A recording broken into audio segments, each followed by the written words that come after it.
ఆ సంఘమా, దేవుని యొక్క శక్తివంతమైన నామమును బట్టి, ఆత్మదేవుని మహాకృపను బట్టి నేటి ఉదయకాల ప్రార్థన ఆరాధనలో పాల్గొన్న మీ అందరికీ క్రీస్తు యేసు నామములో శుభములు సమాధానములు కలుగునుగాక. ఆమేన్. నేటి ఉదయకాల ప్రార్థన ఆరాధన నిమిత్తమై పరిశుద్ధాత్మ దేవుడు మనకు అనుగ్రహించిన వాక్య భాగము తద్రీతిగా ఉన్నది. అపొస్తలుల కార్యములు 12వ అధ్యాయము 1వ వచన ప్రారంభము. దాదాపు అదే కాలమందు రాజైన హేరోదు సంఘపు వారిలో కొందరిని బాధ పెట్టుటకు బలత్కారముగా పట్టుకొని యోహాను సహోదరుడైన యాకోబును ఖడ్గముతో చంపించెను. ఇది యూదులకు ఇష్టమైన కార్యమని తెలుసుకుని పేతురును కూడా పట్టుకొనెను. ఆ దినములు పులియని రొట్టెల పండుగ దినములు. అతనిని పట్టుకొని చెరసాలలో వేయించి పస్కా పండుగ అయిన పిమ్మట ప్రజల యొద్దకు అతని తేవలనని ఉద్దేశించి అతనికి కావలి ఉండుటకు 4 చతుష్టయములపైనే సైనికులకు అతనిని అప్పగించెను. పేతురు చెరసాలలో ఉంచబడిను. సంఘమైతే అతని కొరకు అత్యాసక్తితో దేవునికి ప్రార్థన చేయుచుండగా దేవునికి స్తోత్రం. క్రీస్తునందు ప్రియమైన సంఘమా, దేవుని యొక్క మహోన్నతమైన మహాకృపను బట్టి నేటి ఉదయకాల ఆరాధన నిమిత్తమై పరిశుద్ధాత్మ దేవుడు మనకు అనుగ్రహించినటువంటి వాక్య సందేశము, విజ్ఞాపన, ప్రార్థన, దేవుని బలము, సమస్యల నుండి విడిపింపు. దేవునికి స్తోత్రం. విశ్వాసులైనటువంటి మనకు దేవాతి దేవుడు అనుగ్రహించిన మహాకృప, అద్భుతమైన శక్తి, ప్రార్థన, విజ్ఞాపన ప్రార్థనను గురించి దేవుని దినాన సంఘానికి తెలియచేస్తున్నాడు. ప్రార్థన, విజ్ఞాపన ప్రార్థన. ప్రార్థన ఒక విశ్వాసి దేవునికి తెలియచేసుకున్నట, తమ యొక్క స్వంత సంగతులను తెలియచేసుకున్నట. అయితే విజ్ఞాపన ప్రార్థన నీకు సంబంధించినవే కాదు, కానీ ఇతరులకు సంబంధించిన ప్రతి సమస్యను దేవాతి దేవునికి ప్రార్థించడానికి దేవాతి దేవుడు మనకి యోగ్యతను అనుగ్రహించాడు. దేవునికి స్తోత్రాలు చెప్పుకుంటున్నాం.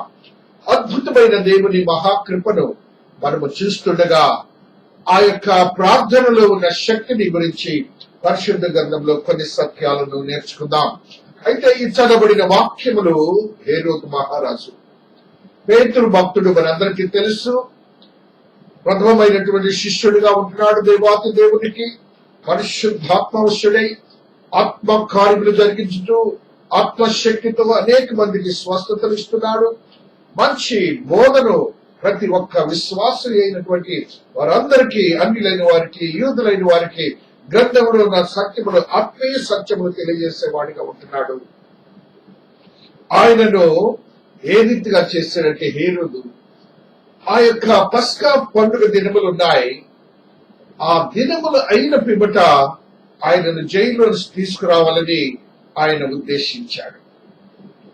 పస్కా పండుగ యూదులకు ఎంతగానో ప్రాముఖ్యమైనది. ఆ పస్కా ఆచారము అత్యధికమైనటువంటి శక్తివంతమైన ఆచారం అయి ఉంటున్నది. ప్రతి ఒక్క యూదుడు, ప్రతి ఒక్క ఇశ్రాయేలీ ఆ పండుగలో పాల్పంపులు పొందాలి. అది వారి యొక్క కట్టడి. ఆ కట్టడి ప్రకారము అందరూ కూడా ఆ యెరూషలేము దేవాలయానికి వస్తారు. ఆ పస్కా పండుగలో వారు చేసే క్రియలన్నీ మనకు తెలుసు. ఈ దినాన్ని కూడా ఇశ్రాయేలీలో మనము ఇది పండుగ ఆచారాన్ని చూస్తూ ఉంటాం. అదే రీతిగా ఆ దినాల్లో ఆ యొక్క హేరోదు మహారాజు, రాజు అయిన హేరోదు చేసినటువంటి మొట్టమొదటి ఇబ్బందికరమైన పరిస్థితి ఏంటంటే, సంఘపు వారిలో కొందరిని బాధ పెట్టుటకు,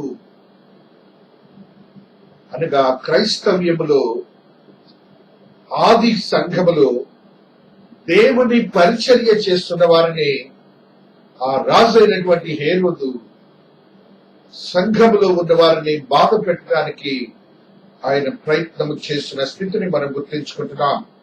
మనము ఈ రోజున మనము ఆరాధిస్తున్న దేవుని యొక్క వాక్యము, దేవుని యొక్క శక్తి అనేక మంది భక్తుల యొక్క ప్రార్థనతో కూడినదని, అదే మాత్రమే కాకుండా అనేకమైన హింసలతో బాధలతో వారు పరిచర్య చేసి నీకు నాకు ఈ గ్రంథాన్ని ఈ పరిచర్యను గుంటూరు పట్టణం వరకు, బ్రాడీపేట వరకు, త్రియేక దేవుని మందిరం వరకు నీకు నాకు అనుగ్రహించారనే సత్యాన్ని ప్రతి విశ్వాసి గ్రహించాలి. ఊరికినే మనకు రాలేదు, అంత తేలిగ్గా నీకు వాక్యం రాలేదు. దేవుడే స్పష్టంగా ఆయన మన కొరకు ఒక అద్భుతమైన శక్తివంతమైనటువంటి శిష్యులను ఎన్నిక చేసుకొని వారి యొక్క శక్తివంతమైన శ్రమల ద్వారా ఈ వాక్యం వచ్చిందని గ్రహించాలి. అంత మాత్రమే కాదు, రెండవ క్రియ ఏంటంటే అక్కడ యోహాను సహోదరుడైన యాకోబును ఖడ్గముతో చంపించెను. మనందరికీ తెలుసు, జబెదయి కుమారులని మనం చదువుకుంటూ ఉంటాం. వారి ఇరువురిని ఆ తల్లి వెళ్ళి దేవుని దగ్గర అడుగుతుంది, కుడి పార్శ్వంలో కూర్చోడానికి నా బిడ్డలు ఇరువురికి ఛాన్స్ ఇవ్వమని. తల్లిదండ్రులు అడగటంలో తప్పు లేదు, బిడ్డలు మంచి క్షేమం ఉండటానికి ప్రయత్నం చేయటంలో తప్పు లేదు, దేవుడితో ఉండటంలో తప్పు లేదు. కానీ ఏ కోరిక అడగాలో అది కూడా మనం తెలుసుకొని ఉండాలి విజ్ఞాపన ప్రార్థనలు. అయితే వారిరువుల్లో ఒక సహోదరుని ఖడ్గముతో చంపించిన స్థితి, అనగా హతసాక్షులు, దేవుని కొరకు మరణించినటువంటి వారు. వారి యొక్క శ్రమల ద్వారా మనకి వాక్యము ఇశ్రాయేలు దేశం నుంచి నిజమైన దేవుని కనుగొనటానికి ఒక యోగ్యకరమైనటువంటి పరిశుద్ధమైనటువంటి ఆత్మతో పరిశుద్ధాత్ముడు వ్రాసినటువంటి ఈ గ్రంథాన్ని మన వరకు తీసుకుని వచ్చాడని ప్రతి ఒక్క విశ్వాసి గ్రహించాలి. తద్వారా మన యొక్క విశ్వాసతను ఆత్మీయతను బలపరుచుకొని మన యొక్క శక్తివంతమైన విశ్వాస జీవితాన్ని గడపాలని ప్రతి ఒక్క వ్యక్తి గమనించాలని పరిశుద్ధాత్మ దేవుడు నీతో నాతో మాట్లాడుతూ వస్తున్నాడు. ఇది యూదులకు ఇష్టమైన కార్యం అని తెలుసుకొని పేతురును కూడా పట్టుకొనెను. ఆ దినమున పులియని రొట్టెల పండుగ దినములు. ఆ పులియని రొట్టెల పండుగ దినములు మనందరికీ తెలుసు. పరిశుద్ధ గ్రంథములో ఆ యొక్క దైవాత్మ దేవుడు వారిని ఐగుప్తు నుంచి వెడలడానికి ఆయన ఏర్పాటు చేసినటువంటి ఆ యొక్క 12వ అధ్యాయం నిర్మాకాండంలో ఉన్న ప్రతి పరిస్థితి మనం ఎరిగిన వారిని. ఆ పరిస్థితిని, ఆ పండుగను గురించి కూడా ఈ దినాన కొద్ది నిమిషాలు మనం చూద్దాం. 12వ అధ్యాయము 15వ వచనాన్ని చదువుకుంటున్నప్పుడు ఆత్మదేవుడు ఈ మాటను మనకి ఈ రీతిగా తెలియజేస్తూ ఉన్నాడు. హల్లెలూయా. 7 దినములు పులియని రొట్టెల తినవలెను. మొదటి దినమున మీ ఇంట్లో నుండి పొంగినది పారవేయవలెను. మొదటి దినము మొదలుకొని 7వ దినం వరకు పులిసిన దానిని ప్రతి మనుష్యుడు ఇశ్రాయేలు నుండి కొట్టివేయబడును. అది దేవుని యందు భయభక్తులు కలిగి ఉండటం అనేది, దేవుడు చెప్పిన కట్టడిని చేయటం అనేది. రోజు ఒకటే తింటున్నాం మేము, మార్చకూడదా కూరలు, ఆహార పదార్థాలు అని మన మనసులో ఒక కోరిక జనిస్తుంది. అయితే ఇశ్రాయేలీలో ఉన్న గొప్ప లక్షణం ఏంటంటే దేవుడు ఏది చెప్తే అది చేయడానికి వారు సిద్ధపడి చేసేవారుగా ఉంటున్నారని గమనించారు. దేవుడు ఏ మాట చెప్తే ఆ మాట. 7 దినములు పులియని రొట్టెలు తినేవారుగా ఉంటున్నారు. అదే రీతిలో 23వ అధ్యాయంలో కూడా ఒక మాటను చదువుకుంటా 23:15లో ఉన్న సత్యాన్ని కూడా చదువుకుంటూ వస్తున్నాం. పులియని రొట్టెల పండుగను ఆచరింపవలను నేను నీకు ఆజ్ఞాపించిన అబీబు నెలలో నీవు ఐగుప్తులో నుండి బయలుదేరి వచ్చితివి కనుక ఆ నెలలో నియామక కాలమందు 7 దినములు పులియని రొట్టెలను తినవలెను. నా సన్నిధిని ఎవడును వట్టి చేతులతో కనబడకూడదు. పులియని రొట్టెల పండుగలో ఆ రీతిగా తినక మాత్రమే కాకుండా అది వారు వట్టి చేతులతో దేవుని దగ్గరికి రాకూడదని ఒక కట్టడి ఉన్నది. ఇవి ఇశ్రాయేలీలకు ఉన్నటువంటి కట్టడి. వారి యొక్క ఆచార క్రమములు ఉన్నాయి. వాటన్నిటికంటే విరుద్ధమైనటువంటి సువార్తను పేతురు భక్తుడు చేస్తున్నాడు. అదే రీతిగా ఆయనతో ఉన్న 12 మంది శిష్యులు చేస్తున్నారు. ఆ రీతిగా హేరోదైతే ఆ ఇశ్రాయేలీల యొక్క యూదుల యొక్క మెప్పు పొందాలని యోహాను శిష్యుడు, ఆ ఇరువురు బ్రదర్ యాకోబు వ్యవహారంలో ఒక శిష్యుడిని ఆయన ఖడ్గంతో చంపినట్టుగా చూస్తున్నాం.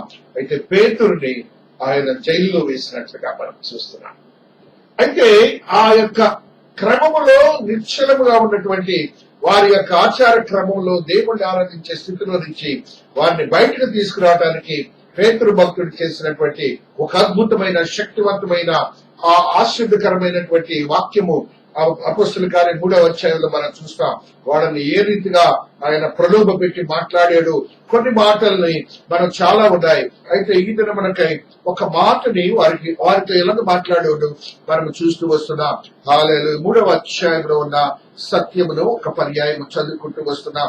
హల్లెలూయా, హల్లెలూయా, హల్లెలూయా. స్తోత్రం, స్తోత్రం, స్తోత్రం. మీరు జీవాధిపతిని చంపితిరి, కానీ దేవుడు ఆయనను మృతులలో నుండి లేపను, అందుకు మేము సాక్షులము. అటు ఎంత కఠినముగా గట్టిగా సువార్తీకరణ చేసిన వాడిగా ఉంటున్నాడు. వారి దగ్గర మెప్పు పొందాలని ఆయన జైల్లో పెట్టినప్పుడు సంఘమంతా కూడి ప్రార్థన చేసినట్లుగా మనం చూస్తున్నాం. సంఘమంతా కూడి ప్రార్థన చేసిన స్థితిని మనం అక్కడ చూస్తున్నాం. ఆ 2వ దినవృత్తాంతములో ఉన్నటువంటి సత్యాన్ని గుర్తు చేసుకుంటున్నాం. 2 దినవృత్తాంతములు ఉన్నటువంటి మాట 24వ అధ్యాయంలో ఒక సత్యాన్ని ఆత్మదేవుడు మనకి తెలియజేస్తూ ఉన్నాడు. 24వ అధ్యాయము 20వ వచనాన్ని చదువుకుంటూ వస్తున్నాం.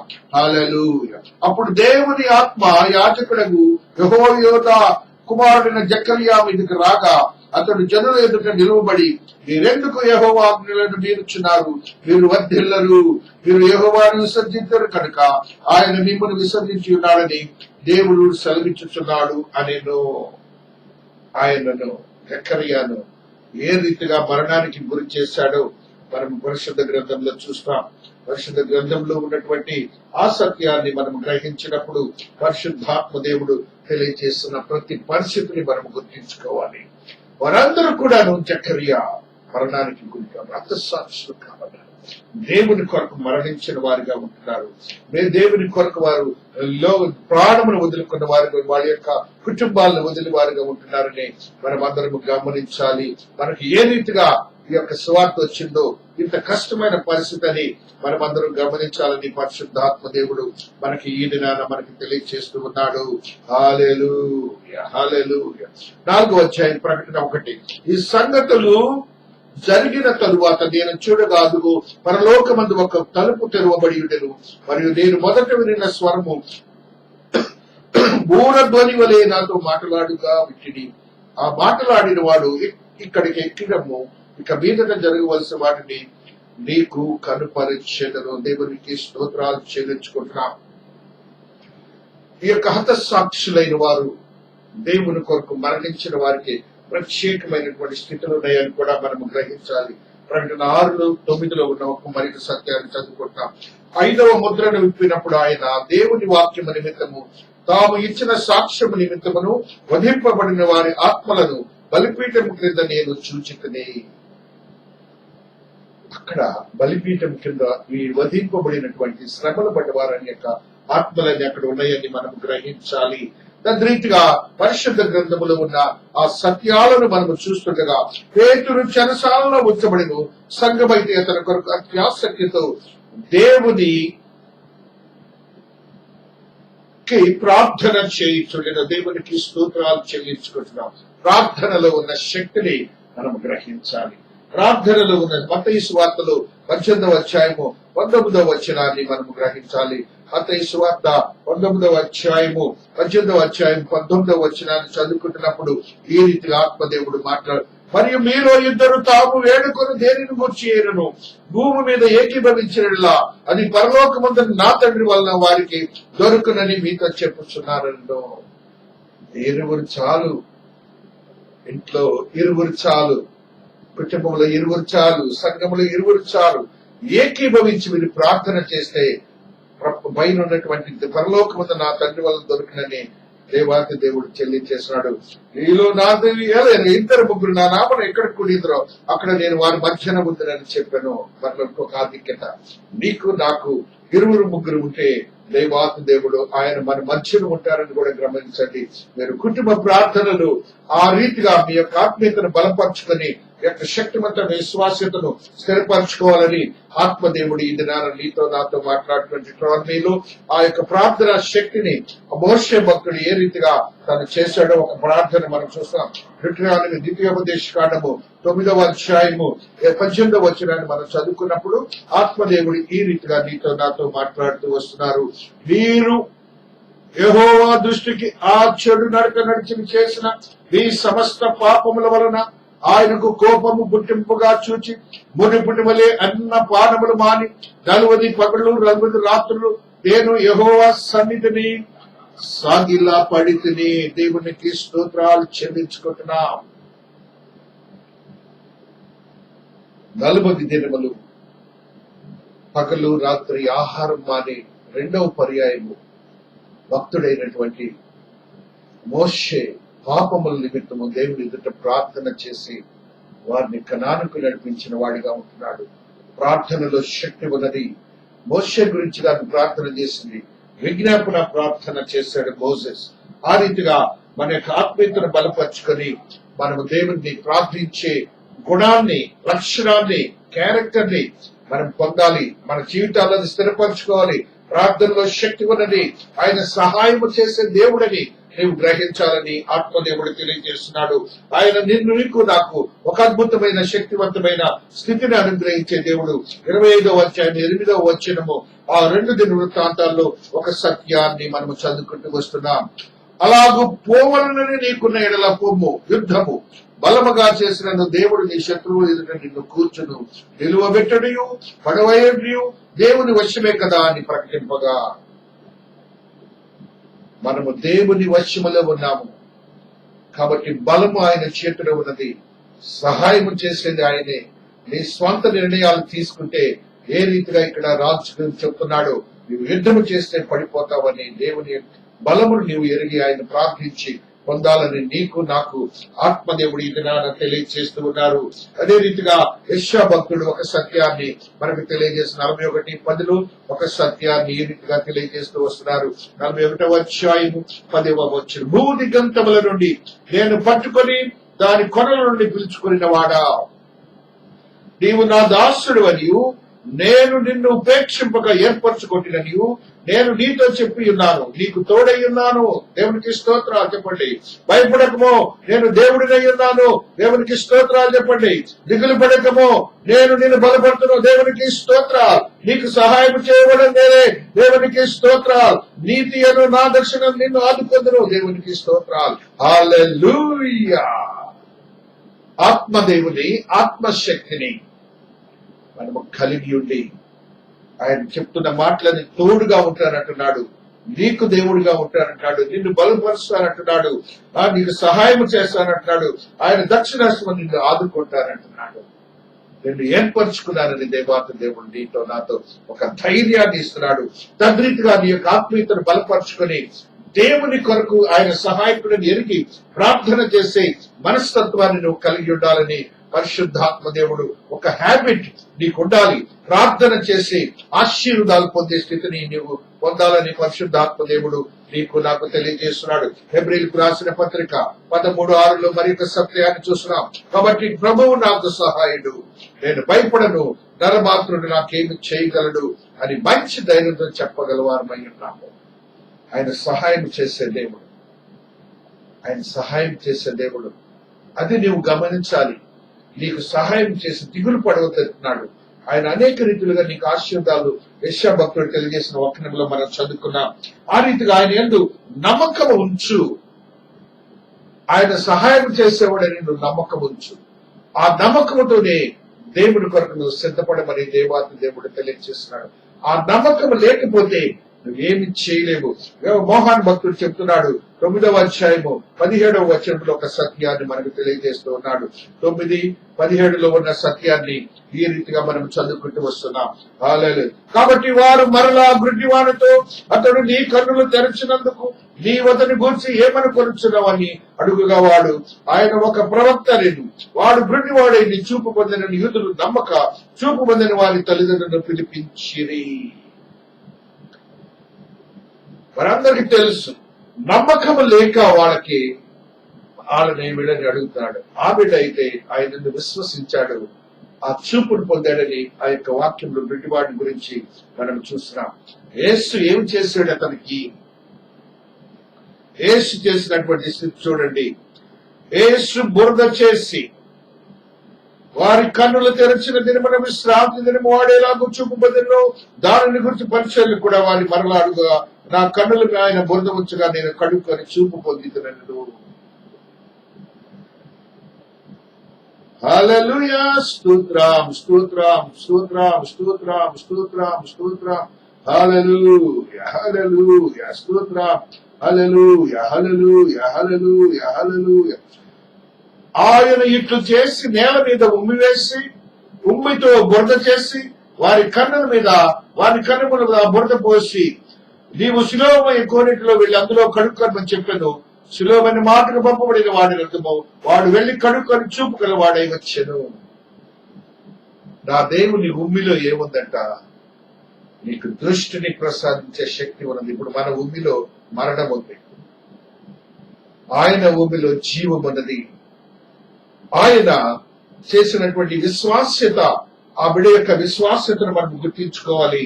ఆ యొక్క విశ్వాస్యతను బట్టి మనం మన జీవితాల్ని గడుపుకోవాలని పరిశుద్ధాత్మ దేవుడు మనకు ఆయన పవర్ఫుల్ గాడ్ అని నువ్వు గమనించాలి. సహాయం చేసే దేవుడని నువ్వు గమనించాలి. 1 దినవృత్తాంతములు 29:12 ఒక సత్యాన్ని మనం చదువుకుంటున్నాం. 1 దినవృత్తాంతములు 29:12 ఉన్న సత్యాన్ని ఈ రీతిగా మనం చదువుకుంటూ వస్తున్నాం.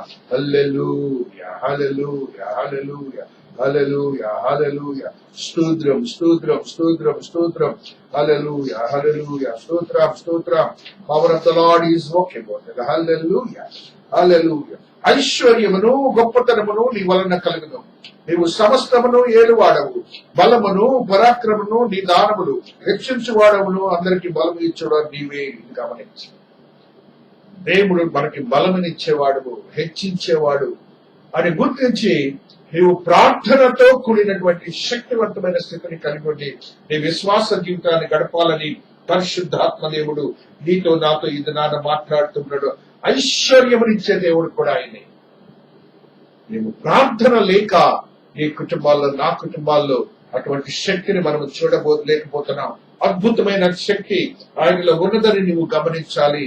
అట్టి దేవుని మహాకృప నీ జీవితంలో ఇస్తానని దేవుడి దినాన మాట్లాడుతుండగా 11వ వచనము, పేతురుకు తెలియ వచ్చి ప్రభు తన దూతను పంపి హేరోదు చేతిలో నుండి యూదులను ప్రజలు నాకు చేయనుద్దేశించిన వాటి నుండి నన్ను తప్పించున్నాను ఇప్పుడు నాకు నిజముగా తెలియనని అనుకొనెను. జైల్లో నుంచి వచ్చేశాడు. దేవదూత తీసుకుని వచ్చింది, బంధకముల నుంచి విడుదల చేశాడు. అప్పటి వరకు కూడా అతనికి ఈ లోక జ్ఞానము లేకుండా అద్భుతమైన శక్తివంతమైన దేవుని జ్ఞానముతో ఆ బిడ్డ బయటకు వచ్చినట్లుగా మనం చూస్తున్నాం. అంత సామర్థ్యము గల దేవుడు. మనందరికీ తెలుసు దావీదు భక్తుడు ఏ రీతిగా 1 సమూయేలు 17:37 అంటాడు. ఆయన అన్న మాట అద్భుతమైన శక్తివంతమైన మాట. చూడండి, సింహం యొక్క బలము నుండి ఎలుగుబంటి యొక్క బలము నుండి నన్ను రక్షించిన యెహోవా ఈ ఫిలిష్తీయుని చేతిలో నుండి కూడాను నన్ను విడిపించునని చెప్పాను. అంతటి విశ్వాసం ఉండి నువ్వు ప్రార్థన చేయాలి. నీ ప్రార్థనలు నాకు కలిగినది అనే భావన నీలోనికి రావాలి. ఆ రీతిగా అట్టి భావన లేకుండా నువ్వు ప్రార్థన చేసినా అది ఉచితంగా మాట్లాడటం అవుతుంది. అట్లాంటి ప్రార్థన నీకు ఉండాలి. అందుకనే సంఘమంతా కూడి ప్రార్థన చేసినప్పుడు జైలులో ఉన్నటువంటి పేతురు దేవదూతను దేవుడు పంపి ఆయనను విడిపించిన వాడిగా ఉంటున్నాడు. శ్రమల నుంచి విడుదల కాబడిన వాడిగా ఉంటున్నాడని పరిశుద్ధాత్మ దేవుడు నీతో నాతో మాట్లాడుతూ వస్తున్నాడు. 2 పేతురు 2లో ఉన్నటువంటి సత్యాన్ని కూడా చదువుకుంటూ వస్తున్నాం. 2 పేతురు 2వ అధ్యాయము 9వ వచనాన్ని చదువుకుంటూ వస్తున్నాం. హల్లెలూయా. భక్తులను శోధనలో నుండి తప్పించుటకును దుర్నీతి పనులను ముఖ్యముగా మలినమైన దురాశ కలిగి శరీరానుసారంగా నడుచుకొనుచు ప్రభుత్వమును నిరాకరించుతూ శిక్షలో ఉంచబడిన వారిని తీర్పు దినవారు కావల్లో ఉంచినట్టును ప్రభువు సమర్థుడు. భక్తులను శోధనలో తప్పించుటకు నువ్వు భక్తి పరుడిగా ఉంటే దేవుడు నీ శోధనన్నింటిలో తప్పిస్తాడు. ఎలాంటి శోధనైనా కూడా నువ్వు జయించగలవు అని దేవుడు నీతో నాతో ఇది నాన్న మాట్లాడుతున్నాడు. 2 కొరింథీ 1:10 కూడా ఒక సత్యాన్ని మనం చదువుకుంటున్నాం. హల్లెలూయా, హల్లెలూయా, హల్లెలూయా, స్తోత్రం. ఆయన అతి గొప్ప మరణము నుండి మనల్ని తప్పించెను, ఇక ముందును తప్పించును. మరియు మా కొరకు ప్రార్థన చేయటం వల్ల మీరు కూడా సహాయము చేయుచుండగా ఆయన ఇక ముందుకును మమ్మల్ని తప్పించునని ఆయన యందు నిరీక్షణ గలవారమై ఉన్నాము. అందువల్ల అనేకుల ప్రార్థన ద్వారా మాకు కలిగిన కృపావరం కొరకు అనేకుల చేత మా విషయమై కృతజ్ఞతలు చెల్లించబడదు. మనం ప్రార్థన చేయాలి.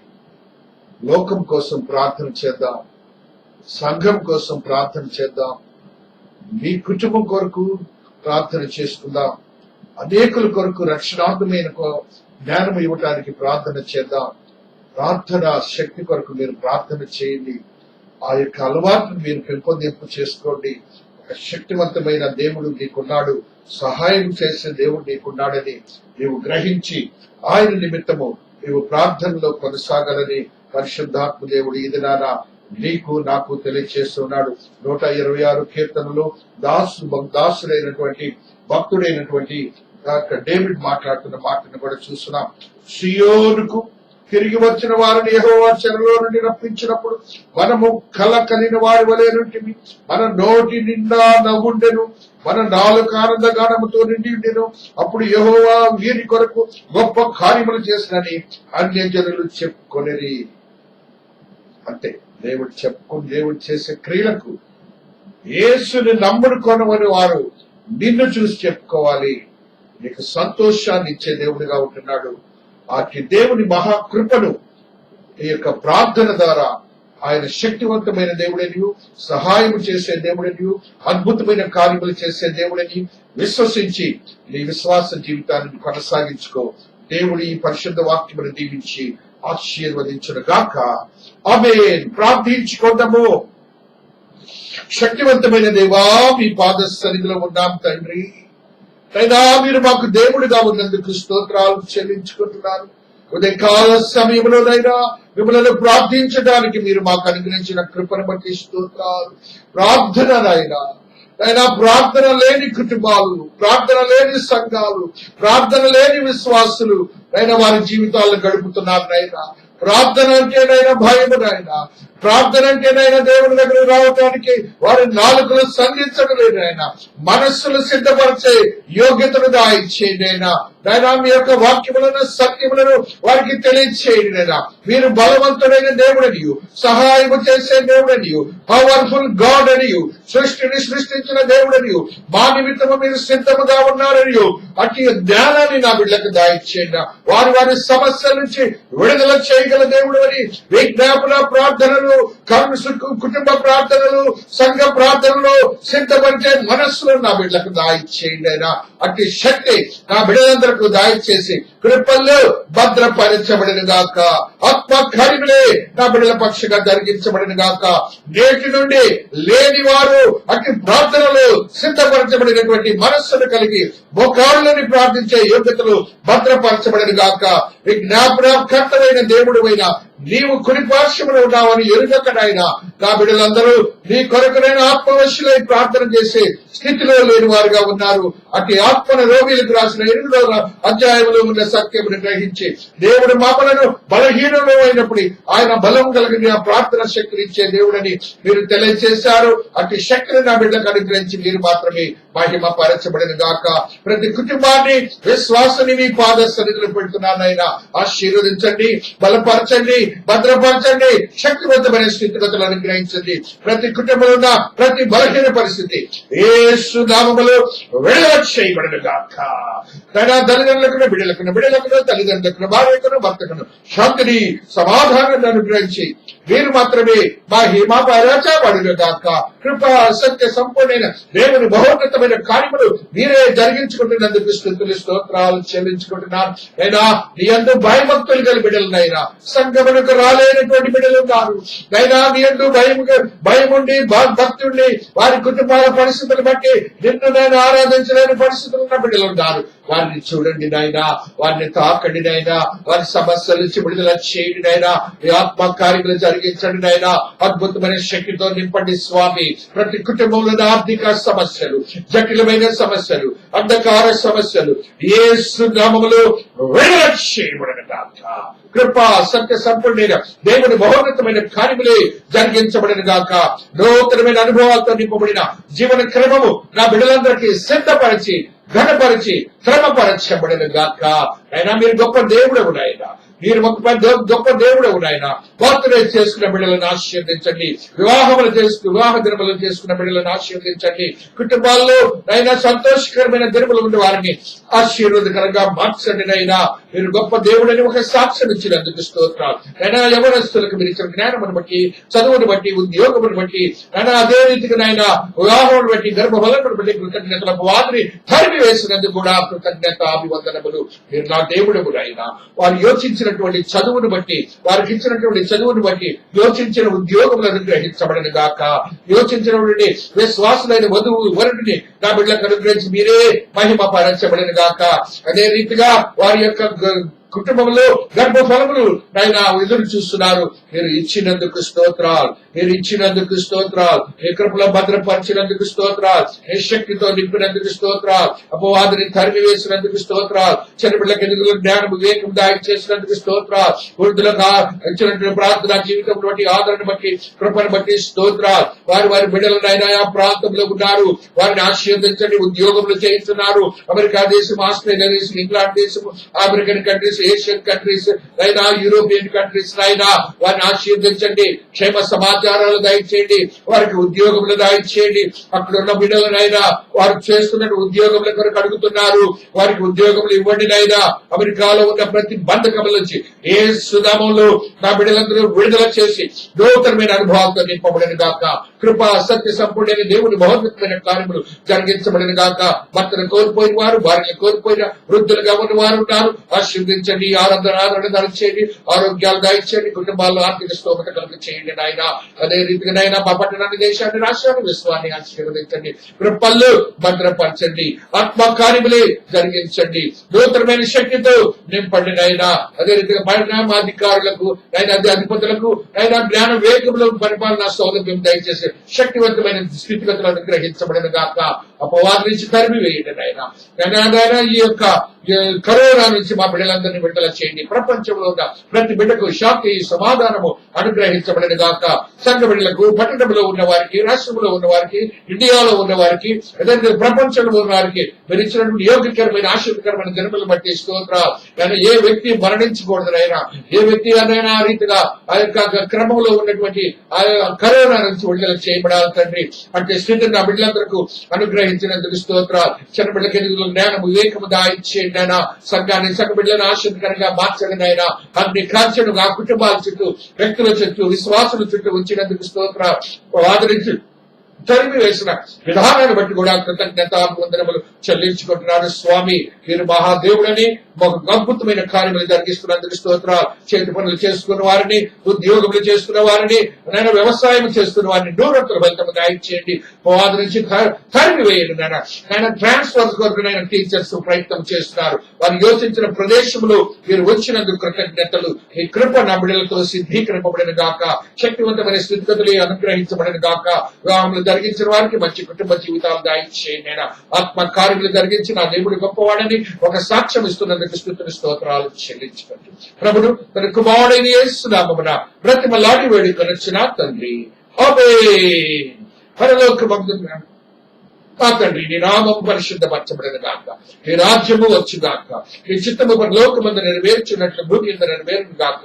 మాను దినాహారము మాకు దాయిచ్చేయండి. మరల ప్రార్థన చేసిన వారిని మేము క్షమించిన ప్రకారం మా ప్రార్థనలు క్షమించము. శోధన నుండి తీగా, కీడు నుండి రక్షించము. రాజ్యము, శక్తి, మహిమ నిరంతరము నీవై ఉన్నావు తండ్రి, ఆమేన్. మన తండ్రి అయిన దేవుని యొక్క ప్రేమ, కుమారుడైన యేసు క్రీస్తు ప్రభులు వారి కృప, పరిశుద్ధాత్మని యొక్క అన్యోన్య సహవాసము ప్రతి బిడ్డకును ప్రత్యేకించి త్రియేక దేవుని మందిరమునకును చుట్టుపక్కల వారికి మరి ప్రత్యేకించి ఈ దిన ఆరాధనలో పాల్గొన్న ప్రతి ఆత్మకును విశ్వాసకుని ఆత్మదేవుని యొక్క శక్తి, కృప, దయ, కనికరము సదా తోడయింది ఆశీర్వాదములతో నింపి కృపలో భద్రపరిచి ఆత్మ కార్యములే జరిగించిన దేవుడు, ప్రపంచ క్రోధ నుంచి మానవాళిని విముక్తులను చేసిన దేవుడు, సాధారణమైనటువంటి జీవితంను మరలా అనుగ్రహించిన దేవుడు, రేపు పునరుత్థాన ఆదివారము అద్భుతమైన పరిశుద్ధాత్మ శక్తితో ఆరాధన జరిపించుకొని మహిమ పంచిన దేవుడు, సదా తోడయుండి ప్రపంచ క్రోధ నుంచి విడుదల చేసి నూతనమైన అనుభవాలతో నింపబోతున్న దేవుని ఆశీర్వదకరమైన దేవులు అనుగ్రహించబడను గాక. ఆమేన్, ఆమేన్, ఆమేన్, ఆమేన్. Wish you all the best. God bless you all. God bless you. God bless you. God bless you. Today, we live in a prosperous neighborhood. God is doing these wonderful things by starting your prayers. God bless you.